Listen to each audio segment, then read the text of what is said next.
నమస్కారం. Right nine media speed bulletin కి స్వాగతం. అభివృద్ధి పనులు త్వరలోనే పూర్తి చేస్తాం. ఎమ్మెల్యే బొలిశెట్టి నియోజకవర్గంలో అభివృద్ధి పనులను పూర్తి చేస్తామని, ఇల్లు లేని వారందరికీ ఇల్లు నిర్మించి ఇస్తామని శాసనసభ్యులు రాష్ట్ర ప్రభుత్వ విప్ బొలిశెట్టి శ్రీనివాస్ పేర్కొన్నారు. తాడేపల్లిగూడెం పురపాలక సంఘ కార్యాలయంలో నియోజకవర్గ అభివృద్ధి గురించి శుక్రవారం సమీక్షా సమావేశం నిర్వహించారు. అనంతరం ప్రజా ఫిర్యాదుల పరిష్కార వేదిక కార్యక్రమంలో పాల్గొని ప్రజల నుంచి వినతి పత్రాలు స్వీకరించారు. ఈ సందర్భంగా ఎమ్మెల్యే మాట్లాడుతూ నిధుల కొరత ఉన్నప్పటికీ అభివృద్ధి పనులకు ఆటంకం లేకుండా చూస్తామని తెలిపారు. గోదావరి జలాలు కాలుష్యం కాకుండా ప్రజలందరూ బాధ్యత వహించాలని అన్నారు. పట్టణంలో సమ్మర్ స్టోరేజ్ ట్యాంక్ నిర్మాణం త్వరలో చేపడతామన్నారు. వేసవిలో మంచినీటి ఇబ్బందులు లేకుండా అవసరమైన చర్యలు చేపట్టామన్నారు.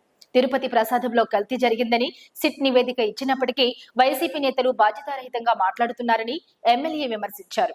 ప్రజా సమస్యల పరిష్కారానికి నిరంతరం అందుబాటులో ఉంటామని, వివిధ విభాగాలకు చెందిన అధికారులందరూ అందుబాటులో ఉంటారని ఈ సందర్భంగా ఎమ్మెల్యే తెలియజేశారు. ఈ కార్యక్రమంలో Tadepalligudem RDO Kadeep Kausar Bhanu, municipal commissioner M Yesubabu, MRO Sunil Kumar, వివిధ శాఖల అధికారులు, కూటమి నాయకులు పాల్గొన్నారు. అది పనులు మొదలెడతాకి మరి దాతలు కూడా సిద్ధంగా ఉన్నారు. ఇవాళ ల్యాండ్ కూడా ఇవాళ ఇవ్వమని చెప్పి కూడా ఆర్డీఓ గారు రిక్వెస్ట్ చేయడం జరిగింది. ఎందుకంటే ఆ ల్యాండ్ సర్టిఫికేట్ అని ఎంఆర్ఓ గారు, కమిషనర్, ఆర్డీఓ పంపిస్తే అది కలెక్టర్ గారు పర్మిషన్ ఇస్తే పని త్వరితగతిన ఒక నెల రోజుల లోపల మొదలెట్టే విధంగా 4 కోట్లకి డోనర్స్ కూడా చూసాం. 4 కోట్లతో టౌన్ హాల్ కూడా కట్టబోతా ఉన్నాం పురపాలక తరఫున. అదేవిధంగా ఎస్ఎస్ ట్యాంక్ అనేది నాకు ఒక కళగా మిగిలింది. అన్ని చోట్ల కూడా ఎస్ఎస్ ట్యాంకులు క్యాన్సిల్ చేశారు. తాడేపల్లిలో మాత్రం క్యాన్సిల్ చేయకుండా గౌరవ పవన్ కళ్యాణ్ గారితో, నారాయణ గారితో, ముఖ్యమంత్రి గారితో మాట్లాడి ఆ వర్క్ మనం కంటిన్యూ చేస్తూ ఉన్నాం. ఈ సంవత్సరంలో ఒక 70 కోట్లతో చేసే పని పూర్తిగా ప్రజలకు అంకితం చేసి 3 కోట్ల తాడేపల్లి పట్టణం నీళ్ళు ఇవ్వడమే కాకుండా చుట్టుపక్కల ఉన్న విలేజ్లందరికీ కూడా కావాలనుకుంటే వాళ్ళు బిల్లు కట్టుకుని బిల్లు సిస్టంలో నీళ్ళు ఇవ్వడానికి పురపాలక సంఘం సిద్ధంగా ఉంది.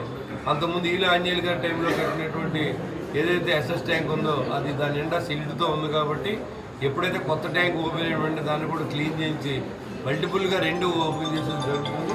అంతేకాదు 11 MLD మనం వాటర్ ఫిల్టరేషన్ ప్లాంట్ కడతా ఉన్నాం. దానికి నిధుల కొరత వల్ల దాన్ని ఆగింది. అది వస్తే తాడేపల్లి పట్టణంలో 3 పూట్ల నీళ్ళు ఇస్తాం. అది వస్తాయంటే అది ఆల్రెడీ శాంక్షన్ అయింది. ఆర్థిక ఇబ్బంది వల్ల బిల్లులో కాంట్రాక్టర్ ఆపాడు, కాంట్రాక్టర్ కోర్టును ఆశ్రయించాడు. ఆ బిల్లు కూడా విసిరివండి పూర్తి చేస్తానని చెప్పి కూడా అతను మాట్లాడడం జరిగింది. దాంతోపాటు ఎస్ఎస్ ట్యాంకర్ కూడా కంప్లీట్ చేసుకుంటే మనం 3 పూట్ల నీళ్ళు ఇవ్వడమే కాకుండా పక్కన ఉన్న పెంటపాడు విలేజ్ కూడా మనం నీళ్ళు ఇచ్చి అదే పురపాలక సంఘంలో వాటర్ని అక్కడ సప్లై చేయొచ్చు, పెద్దపల్లి చేయొచ్చు. అంత వాటర్ని మనం ఇక్కడ తెచ్చుకునే అవకాశం ఉంది. కాబట్టి ఇవన్నీ కూడా అభివృద్ధి పనులు జరుగుతుంది. ఇంకా ఇక్కడ ఈ లోటు Telangana CM Revanth Reddy Harvard course పూర్తి చేసిన తొలి సీఎంగా చరిత్రకెక్కారు. హార్వర్డ్ కెన్నెడీ స్కూల్లో లీడర్షిప్ కోర్సును పూర్తి చేసుకున్న రేవంత్ రెడ్డి సర్టిఫికేట్ అందించిన హార్వర్డ్ అధ్యాపకులు శిక్షణలో సాధారణ విద్యార్థుల గడిపిన రేవంత్ రాజకీయాలు, పాలనా వ్యవహారాలతో అనునిత్యం ఎంతో బిజీగా ఉండే తెలంగాణ ముఖ్యమంత్రి అరుదైన గౌరవాన్ని దక్కించుకున్నారు. అమెరికాలోని ప్రతిష్టాత్మక హార్వర్డ్ కెన్నెడీ స్కూల్లో leadership in the 21st century conflict and courage executive education programme ను విజయవంతంగా పూర్తి చేసుకున్నారు. శిక్షణ పూర్తి చేసుకున్న రేవంత్ కు హార్వర్డ్ అధ్యాపకులు సర్టిఫికేట్ ప్రదానం చేశారు. అధికారంలో ఉండగానే ఈ సర్టిఫికేట్ పొందిన తొలి భారతీయ ముఖ్యమంత్రిగా రేవంత్ చరిత్ర సృష్టించారు. ఈ ప్రోగ్రామ్ లో ప్రపంచ వ్యాప్తంగా 20కి పైగా దేశాల నుంచి 62 మంది విద్యార్థులు పాల్గొన్నారు. జనవరి 25న ఈ ఎడ్యుకేషన్ ప్రోగ్రాం ప్రారంభం. రూపాయి పతనంపై దిగుమతిదారుల బెంబేలు. డాలర్తో రూపాయి పతనం ఆర్థికవేత్తలతో పాటు ప్రభుత్వాన్ని కలవరపరుస్తోంది. ప్రస్తుతం డాలర్తో రూపాయి మారకం రేటు గతంలో ఎన్నడూ లేని విధంగా 92 స్థాయికి పడిపోయింది. డాలర్తో రూపాయి పతనం ఆర్థికవేత్తలతో పాటు ప్రభుత్వాన్ని కలవరపరుస్తోంది. డాలర్తో రూపాయి మారకం రేటు గతంలో ఎన్నడూ లేని విధంగా 92 స్థాయికి పడిపోయింది. మన దేశానికి ప్రధాన దిగుమతులపైన ముడి చమురు, బంగారం, వెండి, వంట నూనెలు, రసాయన ఎరువులు, ఎలక్ట్రానిక్ వస్తువుల దిగుమతులు మరింత భారం కానున్నాయి. విదేశీ విద్య, విదేశీ ప్రయాణాలపైన మరింత ఖర్చు చేయక తప్పని పరిస్థితి ఏర్పడింది. ఈ పరిస్థితి దేశంలో ద్రవ్యోల్బణం పెరుగుదలకు దారి తీస్తుందని ఆర్థికవేత్తలు ఆందోళన వ్యక్తం చేస్తున్నారు. మార్చి 3న చంద్రగ్రహణం కారణంగా శ్రీవారి ఆలయం మూత. తిరుమల చంద్రగ్రహణం కారణంగా మార్చి 3వ తేదీ ఉదయం 9 గంటల నుండి సాయంత్రం 7:30 వరకు తిరుమల శ్రీ వెంకటేశ్వర స్వామి వారి ఆలయాన్ని సుమారు 10:30 పాటు మూసివేయనున్నారు. మార్చి 3వ తేదీ సాయంత్రం 3:20 చంద్రగ్రహణం ప్రారంభమై 6:47 పూర్తవుతుంది. సాధారణంగా గ్రహణ సమయానికి 6 గంటల ముందుగా ఆలయం తలుపులు మూసివేయడం ఆనవాయితీ. సాయంత్రం 7:30 ఆలయ తలుపులు తెరిచి శుద్ధి పుణ్యాహవచనం నిర్వహిస్తారు. అనంతరం శ్రీవారి దర్శనం భక్తులకు 8:30 నుండి పునః ప్రారంభమవుతుంది. అర్జిత సేవలు, విఐపి బ్రేక్ దర్శనాలు రద్దు. చంద్రగ్రహణం కారణంగా మార్చి 3వ తేదీ మంగళవారం అష్టదళపాద పద్మారాధన సేవను, కళ్యాణోత్సవం, ఓంజల్ సేవ, ఆర్జిత బ్రహ్మోత్సవం, సహస్ర దీపాలంకరణ సేవలను టీటీడీ రద్దు చేసింది. ఫిబ్రవరి 1 నుంచి పాన్ మసాలా సిగరెట్లపై అదనపు పన్ను. పాన్ మసాలా సిగరెట్ వినియోగదారులకు కేంద్ర ప్రభుత్వం షాక్ ఇవ్వనుంది. ఫిబ్రవరి 1 నుంచి పొగాకు ఉత్పత్తులు, పాన్ మసాలాపై అదనపు పన్నులు విధించే అవకాశం ఉందని పీటీఐ నివేదిక వెల్లడించింది. జీఎస్టీ పరిహార సెస్ కు బదులుగా ప్రభుత్వం కొత్త ఎక్స్చేంజ్ సుంకం సెస్ ను నోటిఫై చేసినట్టు సమాచారం. తాజాగా జారీ చేసిన నోటిఫికేషన్ ప్రకారం వర్తించే జీఎస్టీ రేట్లకు అదనంగా పాన్ మసాలా, పొగాకు ఉత్పత్తులపై ఆరోగ్య, జాతీయ భద్రత సెస్ విధించనున్నారు. ఈ నిర్ణయంతో పాన్ మసాలా, సిగరెట్ల ధరలు పెరిగే అవకాశం ఉందని నిపుణులు అంచనా వేస్తున్నారు. ఆదరణ 3.0 పథకం కింద ఆధునిక కుట్టు మిషన్లు. ఆంధ్రప్రదేశ్ లో కూటమి ప్రభుత్వం కీలక నిర్ణయం తీసుకుంది. రాష్ట్రంలో ఆదరణ 3.0 పథకాన్ని అమలుకు సిద్ధమైంది. ఆదరణ 3.0 పథకం కింద టైలర్లకు ఆధునిక కుట్టు మిషన్లు అందిస్తామని బీసీ సంక్షేమ శాఖ మంత్రి సవిత తెలిపారు. తాడేపల్లిలోని క్యాబ్ కార్యాలయంలో టైలర్ల ఫెడరేషన్ చైర్మన్ ఆకాశం స్వామి మంత్రిని కలిసి వినతి పత్రం అందించారు. 1000 కోట్లతో త్వరలో అమలు కానున్న ఈ పథకం ద్వారా అన్ని సామాజిక వర్గాల టైలర్లకు మేలు జరుగుతోందని మంత్రి వివరించారు. మహిళా కానిస్టేబుల్ ఆత్మహత్య. వరంగల్ ఏఆర్ విభాగంలో విధులు నిర్వహిస్తున్న పర్వతగురి మండలం సిద్ధియా తండాకు చెందిన అనిత అనే మహిళా కానిస్టేబుల్ 2 యువకుల వేధింపులు తట్టుకోలేక గడ్డి ముందు తాగి బలవన్మరణం చెందింది. రాజేందర్, జబ్బర్లాల్ పై కేసు నమోదు చేసి దర్యాప్తు చేస్తున్న పోలీసులు. పెళ్లి పేరుతో బంధువు రాజేందర్ నుంచి అనితకు వేధింపులు రావడంతో రాజేందర్ తో పెళ్లికి అనిత బంధువులు నిరాకరించారు. ఈ సంఘటనతో అనిత స్నేహితులు జబ్బర్లాల్ ను రాజేందర్ రెచ్చగొట్టి అతనిని డబ్బుల కోసం బ్లాక్ మెయిల్ చేశారు. ఈ పరిణామాలతో అనిత గడ్డి మందు తాగి బలవన్మరణానికి పాల్పడింది. హైదరాబాద్ సిపి సజ్జనార్ సూచన. బంగారం రేట్లు పెరగడంతో సైన్స్ స్నాచింగ్లు విపరీతంగా పెరిగిపోయాయని, అంతర్రాష్ట్ర ముఠాలు హైదరాబాద్ లో మకాం వేశారని సోషల్ మీడియాలో జరుగుతున్న ప్రచారం పూర్తిగా అవాస్తవం. దయచేసి సోషల్ మీడియాలో వచ్చే ధృవీకరించని వార్తలను, భయపెట్టే పోస్టులను ఫార్వర్డ్ చేయకండి. భయాందోళనలు సృష్టించేలా అసత్య ప్రచారాలు చేసే వారిపై చట్టపరమైన కఠిన చర్యలు తీసుకుంటాం. హైదరాబాద్ నగరం పూర్తిగా సురక్షితం. శాంతి భద్రతల పరిరక్షణలో మాకు సహకరించండి. ఏదైనా అనుమానం వస్తే 100 నెంబర్కు డయల్ చేయండి. నిశ్చింతగా ఉండండి. మీ భద్రతే మా బాధ్యత. జనసంద్రంగా మహాజాతర. గద్దెలపై కొలువుదీరిన సమ్మక్క సారలమ్మలు. తెలంగాణ మేడారం మహాజాతర కొనసాగుతుంది. రాష్ట్రంలోని పలు ప్రాంతాల నుండి భక్తులు పెద్ద ఎత్తున తరలి రావడంతో మేడారం జనసంద్రంగా మారింది. దీంతో అక్కడి రహదారులన్నీ రద్దీగా మారాయి. జంపనవాగులో పుణ్యస్నానాలు ఆచరించిన భక్తులు గద్దెల వద్ద అమ్మవార్లను దర్శించుకుంటున్నారు. తెలంగాణ రాష్ట్ర డీజీపీ సమ్మక్క సారమ్మలను దర్శించుకుని అధికారులకు దిశానిర్దేశం చేశారు. ఏపీలో 4 కొత్త విమానాశ్రయాలు. తాడేపల్లిగూడెంపై కేంద్రం కీలక ప్రకటన. ఏపీలో కొత్త విమానాశ్రయాల ఏర్పాటు దిశగా కీలక పరిణామం చోటు చేసుకుంది. తాడేపల్లిగూడెంలో కొత్త ఎయిర్పోర్ట్ ఏర్పాటు అవకాశాలపై అధ్యయనం చేయాలని రాష్ట్ర ప్రభుత్వం కోరినట్లు కేంద్రం అధికారికంగా ప్రకటించింది. ఈ మేరకు వైసీపీ ఎంపీ మిథున్ రెడ్డి లోక్సభలో అడిగిన ప్రశ్నకు కేంద్ర పౌర విమానాశ్రయ శాఖ సహాయ మంత్రి మురళీధర్ మెహల్ సమాధానమిచ్చారు. ఈ నెలలోనే ఏపీ ప్రభుత్వం నుంచి ఈ అభ్యర్థన అందిందని, విమానాశ్రయానికి అవసరమైన స్థల వివరాలను కూడా ఎయిర్పోర్ట్ అథారిటీ ఆఫ్ ఇండియా ఏఏఐకు అందజేసిందని ఆయన వివరించారు.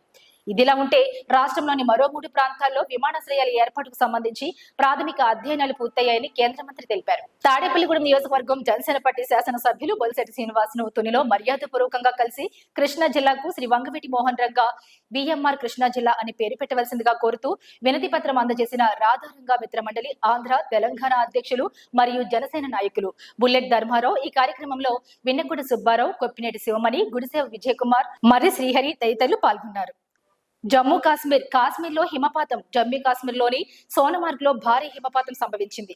మంగళవారం రాత్రి టూరిస్ట్ రిసార్ట్లను మంచు ముంచెత్తిన దృశ్యాలు సీసీటీవీలో రికార్డయ్యాయి. అదృష్టవశాత్తు ఎటువంటి ప్రాణ నష్టం జరగలేదని అధికారులు ధృవీకరించారు.